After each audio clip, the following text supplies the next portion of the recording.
welcome back to Live Link 2021 Loyalty. We're about to have a discussion now about what loyalty means to us. We've been thinking in the break, and we gave a lot of energy to a discussion about Jumanji, and now we're going to get on to loyalty. So, who wants to go first? Mia wants to go first. Perfect. Mia, what does loyalty mean to you? It means a very good friendship where nobody betrays you. Nobody betrays you. That's very good. I think loyalty and friendships are very important. So I think, betrayal and friendships is not very nice. So when you say no betrayal, does that mean just always being honest with each other? It does. Yeah. Have you ever betrayed your friends? You haven't? What a Mia. Perfect. Anyone else got anything? I'll go to Ellie next, I think. Okay. I think loyalty is where you stick by someone no matter what. And like Mia said, like when you never betray them. Okay, so we're going back to, so we're staying with the one-on-one connection of being with our friends or whoever, and just always, again, telling the truth, isn't it? And just being honest with each other. Cool. Anyone else? Next. For me, it kind of depends because there's different like situations where if you're like your loyalty is tested, because you could be so loyal to someone, but then be behind the back, like telling all their secrets and what they're telling you. So then it depends on the kind of the situation you're in. So if you're being loyal to someone, but they're not being loyal behind their back, are you still being loyal at all? That's the question. Yeah, that's the question. So are you saying there's some scenarios where that would be okay? Yeah. Okay, what sort of scenarios can you think? So if you had like a really good friend that you've known forever and they tell you a secret that's like they've never told anyone, but it's a really serious secret that they should be telling someone, and you go and tell someone that they could help like an adult or like a youth worker or anyone, then I don't think that would be like betraying anyone because you're kind of helping them in that situation. But then if their secret that they didn't want to tell anyone and you're just telling people like for no good reason and just having a laugh about it, then that's when it kind of like messes up the whole thing. Okay, that's a really good point. So you're saying if it's for the greater good, for someone's health, whether it's their own person or someone else's, it's then okay to betray them, but I suppose you're doing it with your heart rather than to be malicious.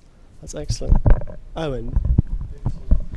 I think that loyalty is love in whatever form it takes, whether it's romantic love, whether it's just like friendly love, whether it's sexual love. It's just you're loving someone, and then in turn you're respecting someone, and you're respecting what they want, and you're making sure that they're respected in turn. Excellent. So you're saying loyalty is a form of love then, whatever shape it takes. So in order to be in love with someone, you've got to be loyal to them, which is, I think that's a really good point. Wonderful. Go on, Sally. What have you got?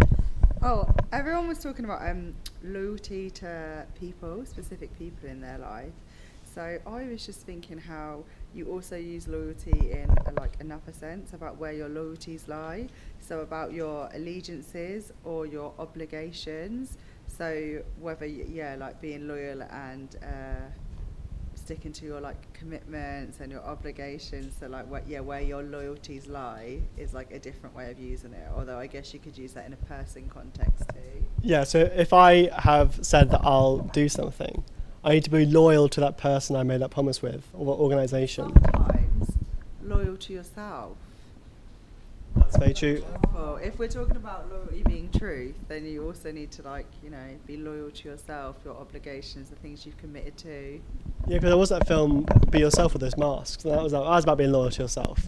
And by being loyal to yourself, you're opening up a whole new colourful world where everyone else is. You're seeing it without the shade of being disloyal to yourself. Going back to what Sally said about being loyal to yourself, and it kind of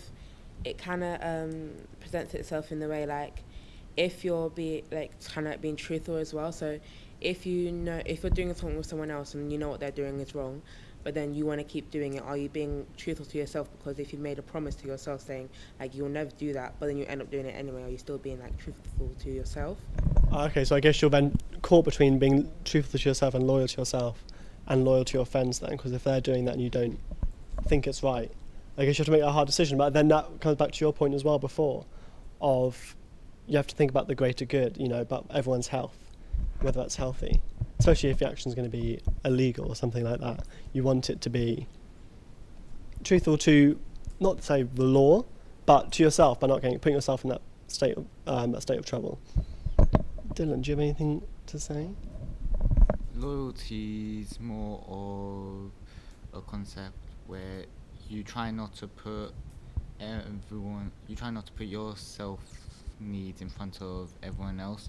You try helping everyone out, and if someone wants you to do something that you know will harm someone else, it's your responsibility to be loyal to the other person and to put their needs in front of your own. Yeah, so it's that talking again of that the greater good. To be loyal is to make sure that everyone's happy and safe. Go on. But as a rebuttal to that, Yeah. wouldn't one think that being loyal to yourself would always be the primary concern? Putting loyalty to yourself, because you are yourself, and if you're not loyal to yourself, you're not being yourself. So if you put other people's loyalties first rather than your own, then you're compromising what you are. That's interesting. What if the other person's aim is to cause harm? Then who do you have to be loyal to? Yeah, a few times what you guys said, I think, about what your loyalty is probably connected to identity, but yeah, I think that's where you guys are going with it. If being loyal to yourself or to other people. If you had a quick look online, for example, some of the characteristics of loyalty are faithfulness, but not just in avoiding temptation, but also in being faithful in all of your promises, keeping your word, following through on your plans, and sticking with your partner or friends. Loyalty means you're steadfast, so reliable, and you can rely on other people. So I guess loyalty is about, like, once you put it out there, you need to follow through on those commitments, either to someone or with something. That's loyalty. I think maybe we're getting like some other related topics, like Yeah, I think it's in quite- they're related. It's quite I guess faithfulness is what we're talking about. Yeah, I think it's quite a broad term. I think you can sort of use it to mean many things. No one wants to be called disloyal, but Because disloyal can also mean unfaithful. And it's like if you're unfaithful to your commitments, your friends, your plans, you're also being disloyal. Can anyone think of a time when their loyalty was not necessarily called into question, but they knew they were being loyal and they made sure they were doing that even if it wasn't in their best interest? No? Because Jodie, I know you were saying that sometimes it's okay to be disloyal, to tell someone's secret. But no one can think of any examples of when that was the case. have another quick look online, you might see that the opposite of loyalty is not necessarily betrayal. So you're not always betraying someone. It might just be that you can't fulfill that obligation or adhere to it. You didn't deliberately be disloyal to someone. Maybe if you guys cast your minds back to primary school, you might think of many times where friends might get upset that you've gone to another friend's house for a slumber party or a dinner, and you might get called not a good friend in those ways, or you've got a new best friend in the new class that you're in. Maybe as you get older, loyalty is something you take a little bit more seriously, but you might have been called disloyal, but like not in those words, maybe. I think being younger, everything is more dramatic than it needs to be, which I love. Going back to what Sally said about like the whole friend thing, if you have another friend in class, the thing say you did have another like you made new friends, but you still had that one friend you hung on to since like primary school, but you're now in like secondary school, college or whatever. But then at the same time, I feel like that friend from primary school would have kind of gotten too attached, because then they would have felt like they would be betrayed, because like they would think in their minds, what was going on in their mind, but they're thinking like, wait, so I'm not your best friend anymore, you don't care about me enough, you care about these new people. But then at the same time, it's just kind of, you got to think about are they being loyal or are they just being dramatic. So It's about sharing your time with new friends and old friends, and also being honest about what you want. Not necessarily disloyal just because you've made a new friend. You've just grown as a person. Yeah. I think that's like why that like identity keeps coming up when you think about loyalty.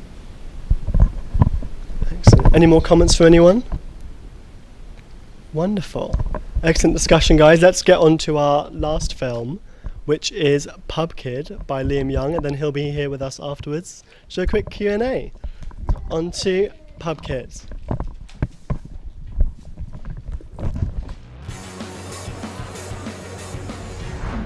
Shattered, knackered, worn and weary, he sips on a glass of pop.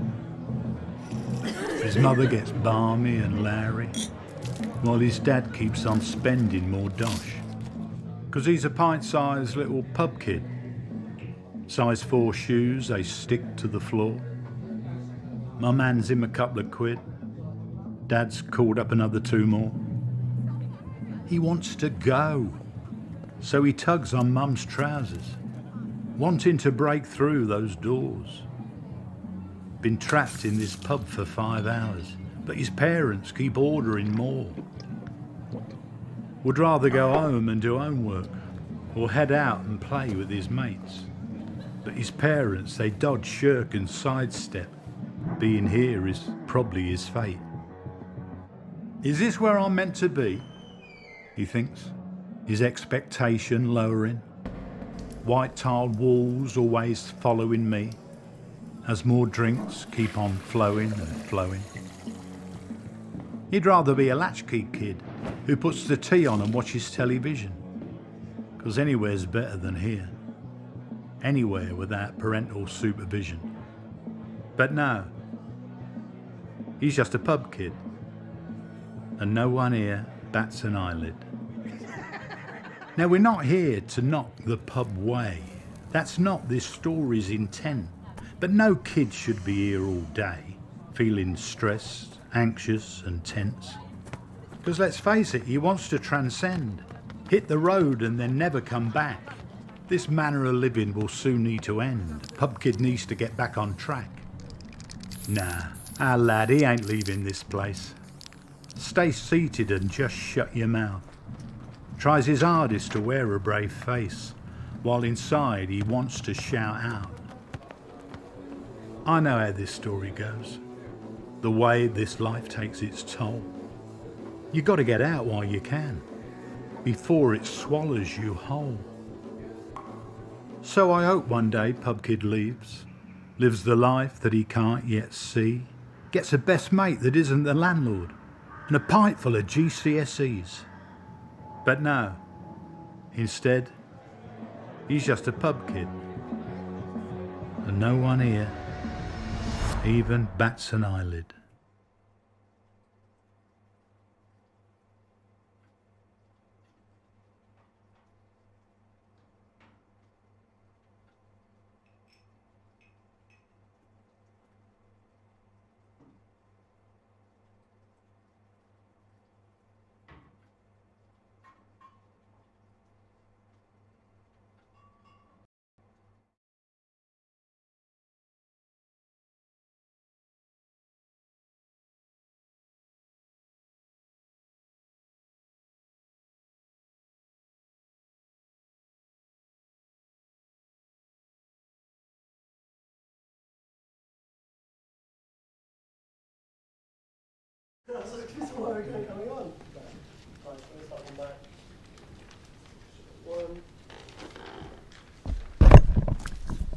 Let's see.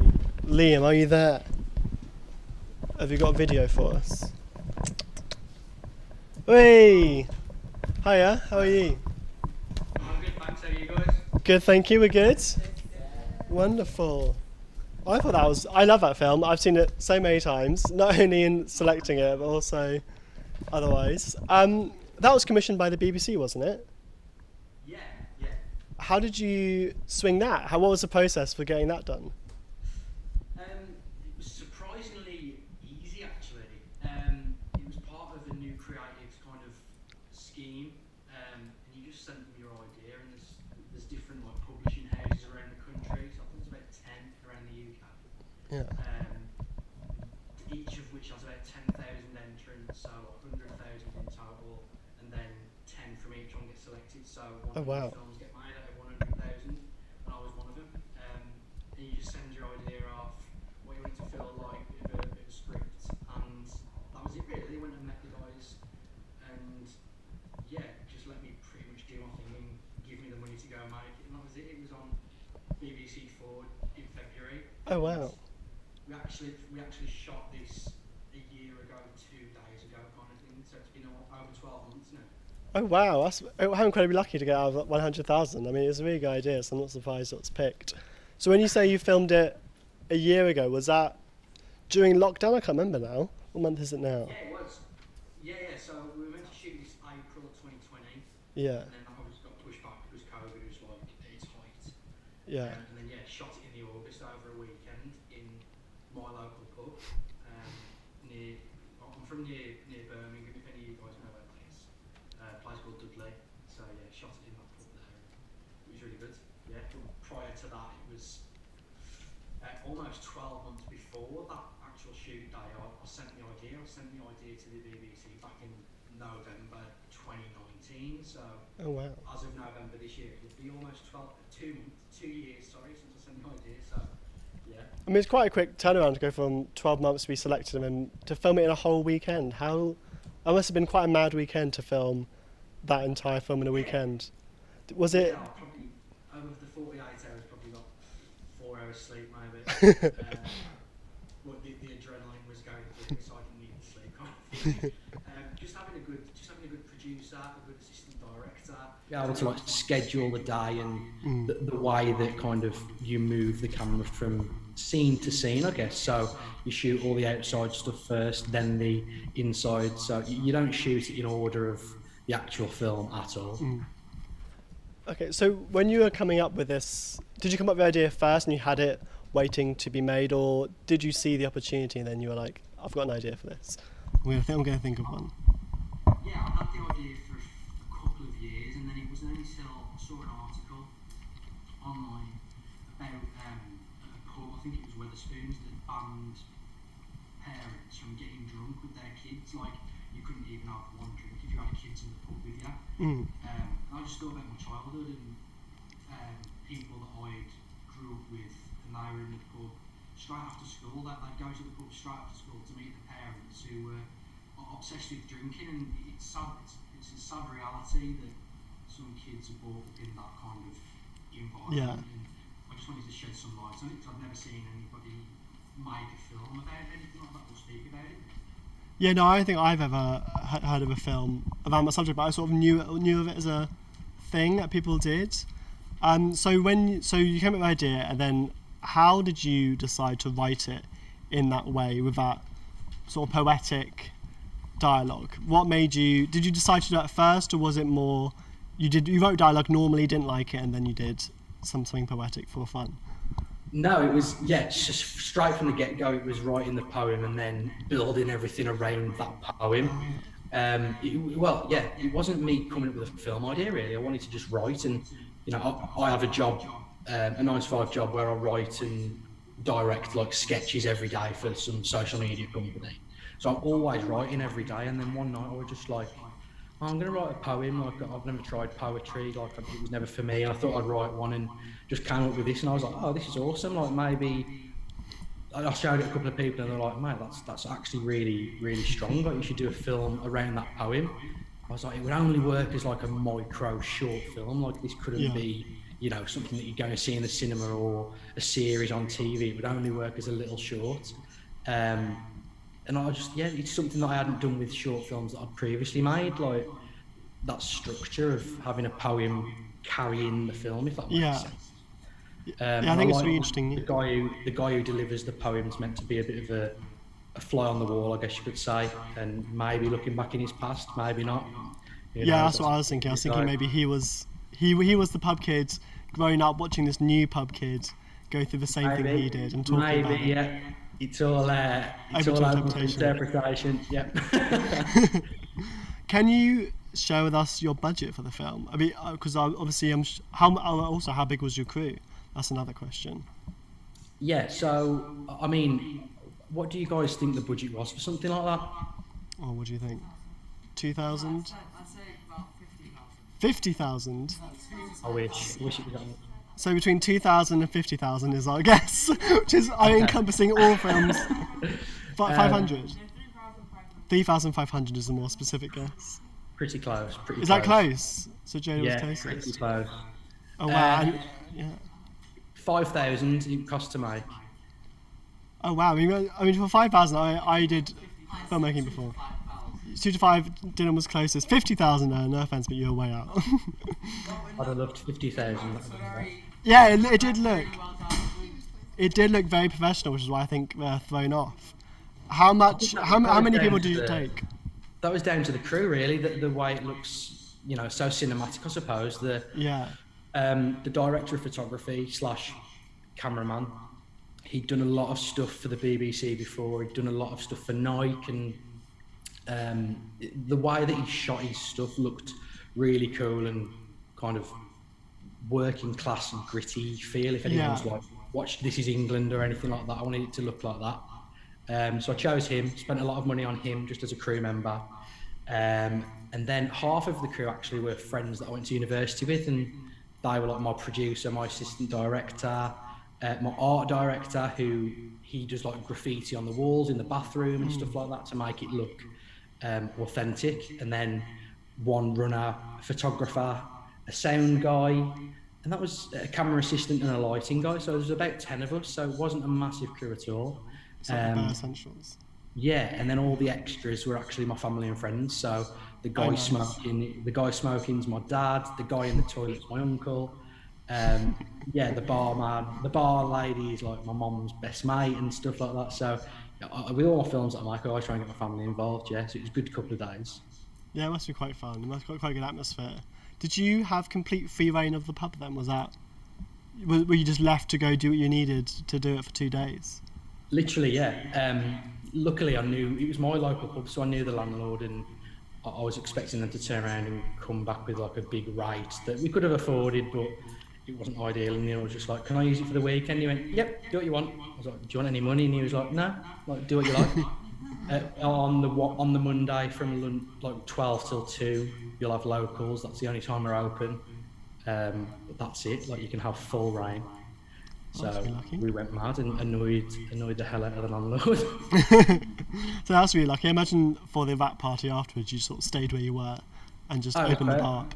Yeah, it was perfect. It was like a quick walk to the bar from where we were filming to have a few drinks afterwards. Yeah. Amazing. So I guess thinking back, how did you get into filmmaking? How did that begin for you to get to this stage?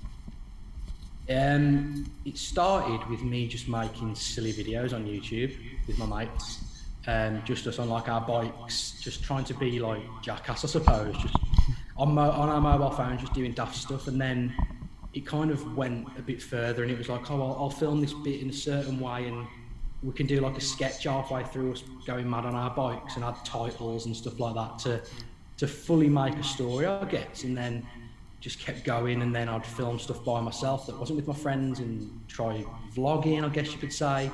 Then went to college to do media, got really into that, made a first film, and then did it at university and just made about 9 films then on. And since leaving university, I've gone into that job role really. I'm a writer director full time for a company, and write films on the side. And Pub Kid was the first one that I wrote after leaving uni. I hadn't done anything for about a year.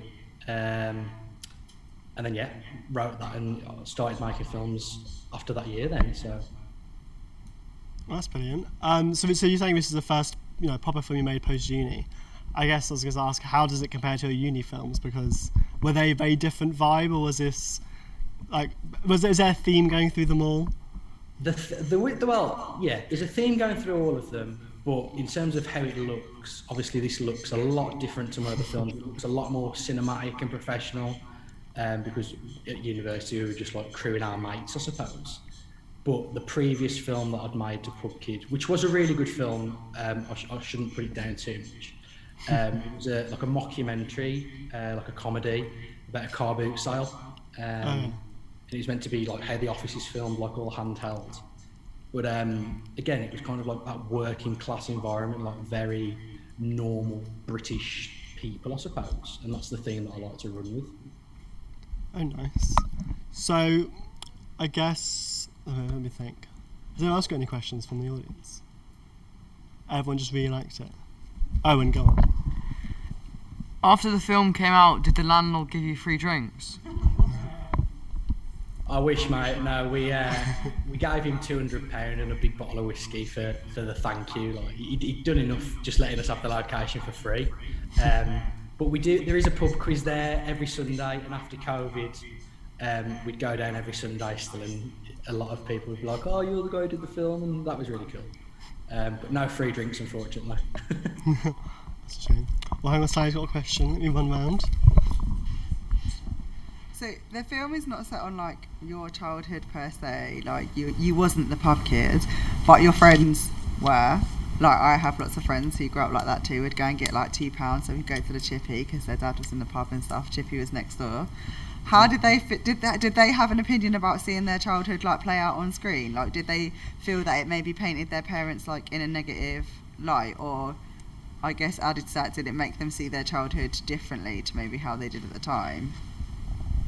Yeah, that's a great question, and it's a question that I always came back to when I was writing it and thinking about how we portray it. Initially, before the script, we had about 17 drafts of the poem, but in the early stages, part of the film was going to have him going back home with his parents, and they were going to like fall up the driveway and make them look really like it was too much like child neglect, and we didn't want to portray that too much. Like there's a line in the poem where it's like, "We're not here to knock the pub away." You might have heard the narrator say, and I really didn't want to like knock the pub, if that makes sense, and kind of diss anyone, if that makes sense.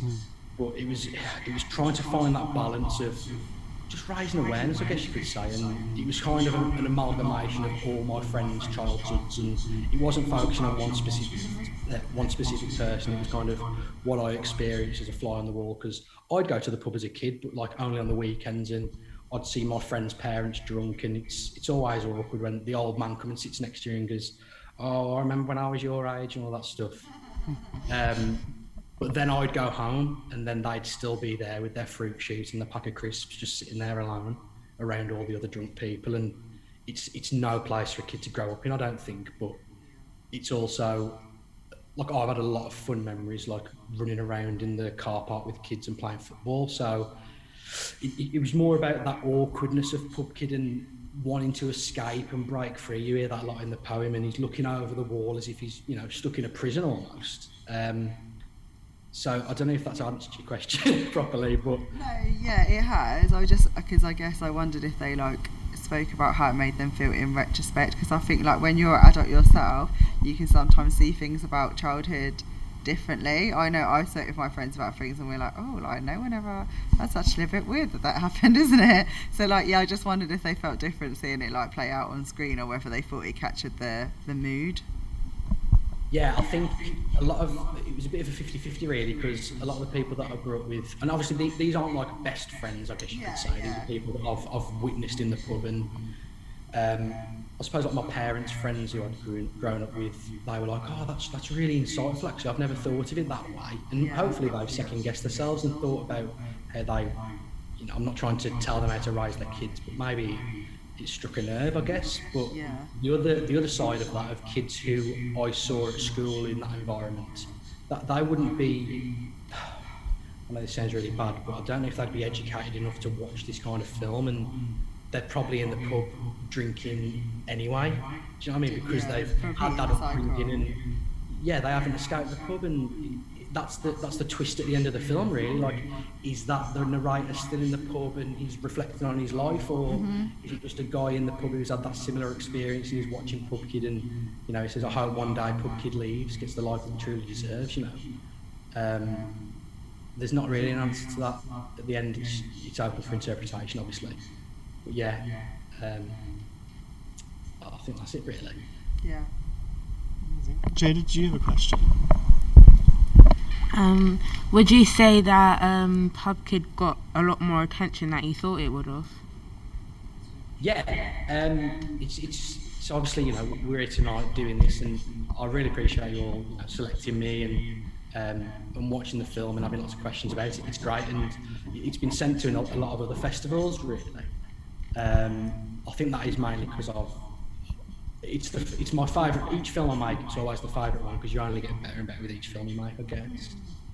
So I've put a lot of money behind putting it into multiple festivals, and it's done quite well at these festivals. But in terms of it, getting, because when it first got commissioned by the BBC to be made, obviously I was buzzing, and I was like, I can't believe the BBC have picked up this idea and gave just the opportunity to give me money to make a film that I want to make, and not me having to put my own money into it. That was enough for me. And then they were like, oh yeah, it might go on iPlayer if you're lucky. And then they rang me and were like, oh, it's actually going to go on the TV on BBC 4. So that was a massive shock. Like, if that's to answer your question about getting the attention that I didn't think it would, then yeah, I did not think it was going to get on TV at all. It must be quite a surreal moment to see your work and your name as well in the credits on the TV. Be like, Mum, Dad, look, I'm on the TV. Yeah, it was weird, and we actually screened it at the pub that we filmed it in. That's fun. The barman was there, and like most of the cast and crew were there, and it was surreal, because it was just daft things like, if I went on my Xbox, went on iPlayer and saw it there, and I was like, this is weird, and just on Freeview, like, it was really nice for like people like my nan and granddad to have it so accessible, rather than going, oh well, if you go on your phone and go on this link and type this in, you'll be able to find me. Whereas it was like, go on channel 17, you'll watch it. It was really easy for people like that to see something, so way more accessible. Yeah. Amazing. So you said earlier that you went through 17 drafts of a script. How different was the first one to what we saw? Not very different. No. No, it was more so I was working with a poet, and he was kind of helping me. Well, initially it was kind of, okay, get rid of this bit, obviously getting rid of the scene where I wanted him to walk up the driveway with his parents who are falling over. That's too much like child neglect, and we didn't want, the BBC didn't like that part of it, really. Apparently it was tricky for them to get this film commissioned, because it was so like on the line of, is this going to paint people who actually put in a bad light? And I think that was trying to get away from that child neglect. Yeah. But then as the script went on, obviously once we'd found that in the first couple of drafts, and we'd got like the structure nailed and the scenes nailed, then it was just removing things like, originally it was like, he sips on a J2O, it was like, we can't have that because of copyright. He sips on a glass of Coke instead, or a glass of pop, I think it is. And then it was like finding the beat of the poem, so replacing certain words, so it was like da da da da da da, so it flows easier, it's easier to listen to, because I'm not a poet by any means. Him doing that with me was really helpful, and also making it colloquial to the Black Country near Birmingham in Italy. Certain words like "I" and "mom", like, I know you guys down there are probably saying "mum", but we say "mom" because we can't speak properly up there. So you just finding that beat and making it flow more, really. But yeah, it didn't change much at all. Brilliant. Well, that's always good to have an idea and not have it change that much. I always find it disheartening if I've got an idea, then it gets chipped away at until it's not my idea anymore. That was my experience at uni sometimes in group projects. Yeah, that was the worry going into it, actually, because I knew somebody who'd done a film in the same with the BBC the year before, and her idea had totally changed to what she initially went into, and she just felt like she'd wrote an idea and it'd just been totally adapted and changed, and it wasn't hers anymore. Whereas this, I was like, I need to keep my integrity and tell them if I want it changed, if I don't want it changed, and I feel like I did. Like, when I first met them, they kind of didn't want to change a lot, which was great. That's good, yeah. How involved then were the BBC in the construction of them? Because you said they sort of gave you the money, left you to it, but then did they have much say in the actual creative side of it, whether it's the writing or the shots or whatever? Did they want much involvement, or were they happy to leave you to it? Really happy to leave me to it. Oh, wow. I was really, really lucky. Like I said earlier, it was literally, here's £5,000, go and make it. I crewed all the people myself.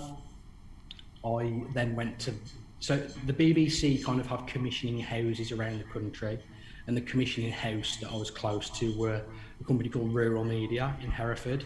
So in terms of the actual BBC as a company, I never even spoke to anybody from the BBC.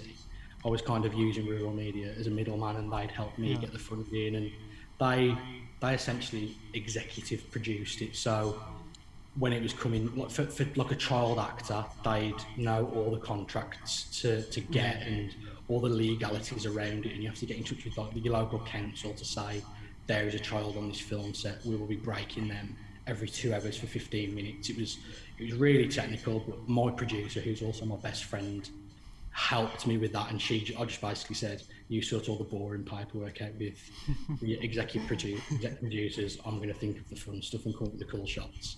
But yeah, that was all I really got involved with, was like insurance for hiring equipment, and yeah, that they pretty much left me to it. Really did. That's brilliant. That's very lucky. So you say everyone on your crew was from your university or people you knew already. Does that then making the film better? Do you think that helped make the film as good as it is? Do you think that's a key part of making a film? Yeah, I think you've got to treat a film set like a total fun day, like a laugh, and not take yourself too seriously. Like, you know, I'm very early in my career as a filmmaker, and I wanted to learn. The difference was with this one, all my previous films are 100% friends, whereas this one was kind of like 50% friends, 50% industry professionals who do this every day at like a high level, who still wanted to have fun on set. So it was that really nice balance. And in breaks between when I was like really focused, me and my friends would just be having a laugh and drinking, actually. Drinking secretly. I love that. Do you have any more questions, Jada? Go on. Was there like a specific scene that you had to keep like redoing? That's a great question. The glass smash in the film, I don't know if you remember that time, like 2 The seconds. slow motion. Yeah, the glass shot. We had to do that 3 times because we actually smashed the glass first, and it didn't even break; it just bounced. The second one, it did really well, and everyone was happy with it apart from me. And I was like, "Yeah, but I want it to smash, and the water needs to swill out a certain way." And it was like, "We can't make water spill away." I was like, "We can. We're going to do it until it does it right." And then the next take, I was like, "Yeah, that'll do." The one that took the longest was the narrator, because he had to remember all those lines, so he had to break it up into scenes.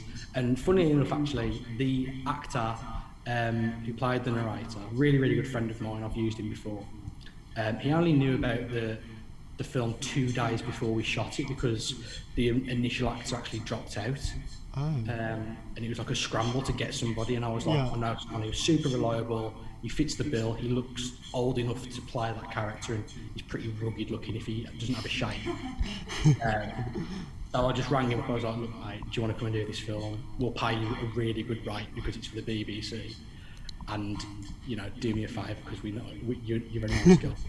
And he was like, "Yeah, I'll be there. See you in 2 days. Here's the script. I'll try and learn it." And he did really well to learn as much as he could. But naturally, if you're trying to remember a big poem like that, you're not going to reel it off in one go. So it took about 2 hours to get that whole scene of him reading that, and it took a while, but that was probably the longest. The glass smash, the smoking shot as well. When my dad's smoking a cigarette, there's like a lens that kind of comes through his fingers. It's like this big probe lens that you might see this shot where they've got a camera and they like press the thing and the lens shoots out through like a book and a stop.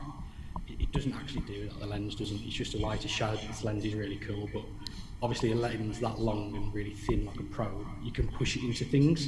So he had it coming through his finger, and as it come through, he blew the smoke out. So trying to get that right was really difficult, but probably 2 takes to get that. There wasn't anything that took a long time. And the glass clink, when they clink the glass and the beer spills out, that was the one that took the longest. That took about 7 takes. And it was my grandma and my uncle doing it together, and she just didn't have the strength to like have the same velocity of it in the glasses together. So we swapped her out, got someone else to do it, and they got it first time. And she was like apologising, like, "I've ruined your film. Bless her. I know. Well, I mean, it all paid off in the end because it looks brilliant. I think every single bit of it looks amazing. So, just final question: what's next for you / PubKid? So yeah, still marketing PubKid a lot. Just wanted to get it into as many festivals as I possibly can, and hopefully the right person sees it and says, "Oh, we'd love to do something with you. Here's more money to go make your next one." Ideal situation. Yeah. fingers crossed. But I think regardless, I've sort of wrote another film, wrote another short film, and I've wrote a feature. So I'm figuring out what I want to do. The feature would be like a Christmas comedy, road trip film, and the short film's a really serious, dramatic film that is about a gang that go around like killing homosexuals. Actually, it's about that, and it's about. There's a lot of stuff happening in Russia, in Chechnya, and there's meant to be concentration camps for gay people, and it's just obviously terrible. Like if that is really happening, it's terrible. But you do hear about these gangs in Russia that are going around killing gay people in Chechnya, and I thought it'd be interesting to do a film that the exact same story, but set in the UK. Yeah, that'd be interesting. You know, if I don't think it does happen in the UK, but it might strike a nerve with people who have that kind of mentality that's just completely stupid. But there's a massive twist in that one of the members of the gang is actually gay himself. Classic, yeah. Yeah, Spoilers. Yeah, I mean, don't even watch it when it comes out, guys. It's pointless. I've already told you. I mean, it's good to have a film at either end of the spectrum, a Christmas comedy to very serious gang violence film. Yeah. It shows you're a versatile filmmaker. Yeah, again, all remains that theme of like working class, gritty Britain. Yeah. So those are the two ideas that I've got, and hopefully one of them can get made. Fingers crossed. Yeah, we've got our fingers crossed for you. Thank you so much for coming to speak to us. We had a great time, and we love the film. Thank you. Amazing. Cheers, guys. And that brings us to the end of our film festival, day one. We've still got 2 more days. Tomorrow we're excited. Tomorrow we're back here 5 till 7, and then Friday we're at LSA 5 till 7 again with Perseverance and Diversity. So thanks for coming tonight, and see you again tomorrow. Woo!